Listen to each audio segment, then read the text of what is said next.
kesian bantu. Habis Sunat. nekeban dengan Doktor. sebut pasal Sunat. Kawan-kawan tahu tak nama bola rasmi Piala Dunia 2010? Namanya Jabulani, yang bermaksud dalam bahasa Zulu membawa keriangan kepada semua. Bola Jabulani ini ada 11 warna.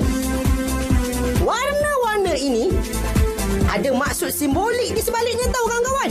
11 warna itu melambangkan bola Jabulani adalah bola yang ke-11 dibuat dari negara Jerman. 11 pemain bola sepak dalam satu pasukan di padang. Dan 11 jenis bahasa rasmi Afrika Selatan. Okeylah kawan-kawan. Sehingga di sini saja untuk episod kali ini. Setakat ini saja untuk di minggu hadapan. Doktor. Tu memang nak kena ni.